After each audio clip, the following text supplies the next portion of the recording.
शेती आणि अजून आपल्या दादा काय सांगा, तुम्ही पुण्यात जिल्ह्यातून आलात आणि तुमचं शेतमालाला हमी भाव मिळतोय का? त्यानंतर अजून काय मागणी आहे तुमच्या? मी अमरावती जिल्हा मुळशी तालुक्यातून आलो आहे, हिदाया गावातून. माझी प्रमुख मागणी अशी आहे, ज्याप्रमाणे कर्मचाऱ्यांना 8वा वेतन आयोग लागू होते, 7वा वेतन आयोग लागू. मी जे प्रश्न केला मगाशी, त्या शेतकऱ्यांची आत्महत्या कधी थांबल? मी म्हणतो थांबूच शकत नाही असे जर धोरण असलं शेतकऱ्यांचे. स्वामीनाथन आयोग आम्हाला काय शिफारस करते? शासनाला सांगत आहे स्वामीनाथन आयोगानं 50% खर्च वजा करून 50% नफा आधारित भाव द्या. जोपर्यंत स्वामीनाथन आयोग लागू करत नाही आणि शेतकऱ्यांसाठी पहिला वेतन आयोग, दुसरा वेतन आयोग असेल, या सरकारी कर्मचाऱ्यासारखे वेतन आयोग लागू होते तोपर्यंत शेतकरी थांबणार नाही. कर्जमुक्ती हे फक्त एक माध्यम आहे. कर्जमुक्ती म्हणजे कोणती? आमचंच लुटलं आमच्यापासून आणि आमचंच घेतलं. आमच्या भावाचे 15 वर्ष अगोदर कापसाला 7,000 भाव, आता तेवढेच भाव. काय फरक आहे? काय डिफरन्स आहे? असे का भेदभाव करतात शेतकऱ्यांसोबत? नोकरदार लोकांसाठी वेगळं आणि शेतकऱ्यांसाठी वेगळं, असा भेदभाव का करते सरकार? म्हणून सरकारला मी सांगू इच्छितो, शेतकऱ्यांचं आंदोलन, शेतकऱ्यांच्या डोक्यात जर एकदा हवा गेली, एकदा सरकारविषयी नाराजी प्रकट झाली तर सरकारला आंदोलन भागात करेल. हे आमचंच आंदोलन नाही, इथून आता प्रत्येक शेतकरी आंदोलन करणार, तहसील कार्यालयावर करणार, जिल्हाधिकारी कार्यालयावर करणार. तुम्ही पाहू शकता. म्हणून सरकारला विनंती आहे की आमच्या पाठीचं लुटलेलं आहे भावांतर योजना, ते आम्हाला परत करा. जशी एमटी भावांतर योजना आहे, सोयाबीनला भाव 2007 पासूनचे तेवढेच टच्चे तसे आहे. असं काय चालू आहे? सोयाबीन पेंट का बरं आयात केली भारतात? सोयाबीन एवढं असून का बरं मध्यम धाग्याचा कापूस भारतातला तुम्ही पिकणारा असून आयात केला? का तूर डाळ आयात करता? आमच्या शेतकऱ्यांची पच्ची पहिले घ्या ना. आम्हाला अर्ध्या भावात विका लागून राहिलं. लोकांना एक क्विंटल 2 क्विंटल सोयाबीन झालं. त्याचं उत्पादन खर्च काय? त्यांची मजुरीसुद्धा निघाली नाही. अक्षरशः रोटावेटर सर्व पिकावर फिरवलं सर्व शेतकऱ्यांनी. वाशिम जिल्हा असो, कोणता केळी उत्पादक असो, द्राक्ष उत्पादक, काजू उत्पादक असो, सर्व अक्षरशः मित्रीमोल झाला आणि तुम्ही बसून हवा खाणार आहे. ते चालणार नाही. दादा, राज्यातल्या विविध जिल्ह्यामध्ये, संपूर्ण महाराष्ट्रामध्ये शेतकऱ्यांच्या आत्महत्या होतात.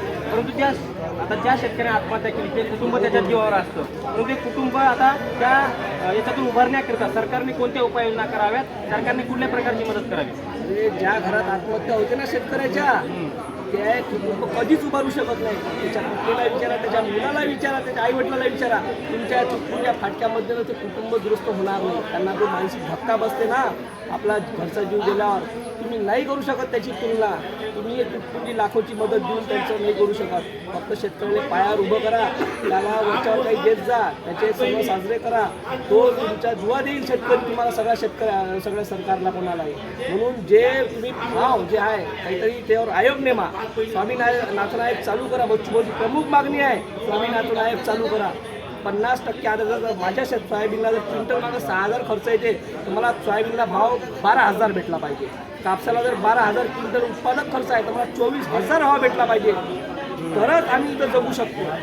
ऊस उत्पादक असो, केळी उत्पादक, द्राक्ष, काजू, सर्व जे काही आहे सर्व अक्षरशः मृत्यूमुळे झाला. आणि पाऊस जे निसर्गाचा याच्यासाठी विमा जे आहे तात्काळ लागू करा. विमा ट्रिगर लावा, संत्र्याची ट्रिगर लावा. संत्रा उत्पादक हवालदिल झाला आहे आमच्या वरुड मोर्शी पट्ट्यातला, त्यांच्यासाठी काहीतरी करा. कसे जगेल ते लोक? कसे जगेल सर्व संत्रा उत्पादक शेतकरी? लाखो रुपयाचे कर्ज घेऊन बँकेचे बसलेले आहेत, नाही देऊ शकत कर्ज त्यांचं परत. म्हणून 1-2 लाखाची मदत तुम्ही तर द्यालच. आमच्यासाठी प्रमुख मागणी स्वामीनाथन आयोग लागू झालाच पाहिजे अशी आमची सर्व तमाम शेतकऱ्याच्या वतीनं मागणी आहे. नाही तर येणाऱ्या काळात हे 2 दिवसाचं आंदोलन नाही, इथून 2 महिन्याचं होईल, 2 वर्षाचं होईल पंजाबसारखं. पण शेतकरी आज जागा झाला आहे प्रत्येक ठिकाणचा. हे तुम्ही तुमच्या न्यूजच्या माध्यमातून सर्व महाराष्ट्रातील शेतकऱ्यांना सांगा. त्यांना जागा आम्ही करणार आहोत.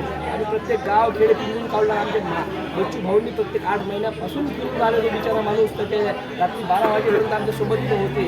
आज पण येते असं नाही. तर पाऊस जेव्हा चिखल झाला आम्हाला समजा आम्हाला त्यांच्या वेदना खूप महत्त्वाच्या आहे. त्यांचे कष्ट आहे आंदोलनात. आज सर्व शेतकरी एकत्र नेते झाले आणि काय केलं? सर्व नेते फोडले. शेतकऱ्यांचे आंदोलन नेते, शेतकऱ्याचे नेते गायब केले. ओबीसी नेते गायब करणार आहे. प्रत्येक चळवळीचे नेते गायब करणार. चालवलं काय या महाराष्ट्रात? काय चालवलं? प्रत्येक उभा झालेला नेता त्याला आंदोलन चिकवून टाकायचं. शेतकरी नेतेच ठेवायचे नाही. कोणते चळवळीचे कार्यकर्ते नेते गायकवाडांचे ते चालणार नाही. तुम्ही सर्व एकत्र होणार आहे. चाहे तुम्ही तुमचा पक्ष बाजूला ठेवा, जात बाजूला ठेवा, पंथ बाजूला ठेवा, ते सर्व तुम्ही आता एकत्र व्हाल तेव्हा तुम्ही जगाल, तेव्हा तुम्ही टिकाल. लढाई सोपी नाही आहे मित्रांनो. 2 दिवसची 4 दिवसची लढाई नाही आहे आपल्याला आपल्या समोरच्या पिढीसाठी लढाई करून ठेवायची आहे, जेणेकरून तो येणारा शेतकरी स्वाभिमानानं जगू शकेल. आज त्याच्या मुलाला खूप हाल आहे. शेतकऱ्यांच्या मुलांना कोणी द्यायला तयार नाही आहे. ही एक मानसिकता आहे. म्हणजे निगेटिव्हिटीत गेलेला नाही शेतकरी. त्यांनी काही शेती विकावं काय. आज कारखानदार वर्ग सगळे सुखी आहे, सर्व व्यापारदार सुखी आहे, सर्व नोकरदार सुखी आहे. आज त्याची जीवनशैली जर पाहिली तर शेतकऱ्याला स्वतः कमजोर वाटते स्वतःला. हा शेतकरी सर्वांना वाटणारा आता दाता होता, दानशूर होता. याच्या दरवाजात जर कोणी गेलं तर कोणी वापस नको.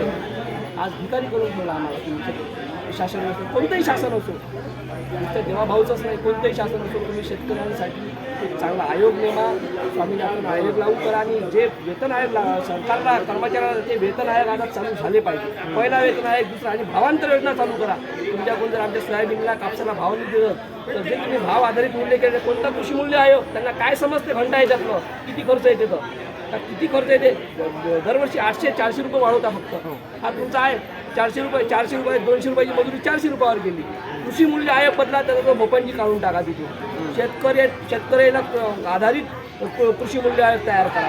त्यांनी जे शिफारस केलेली आहे कृषी मूल्य आयोगानं, ही चुकीची आहे. कृषी मूल्य काय 800 रुपये वाढवा, 400 रुपये वाढवा. 400 रुपये वाढले काय क्विंटल मागं खर्च. आणि रात्रीची लाईन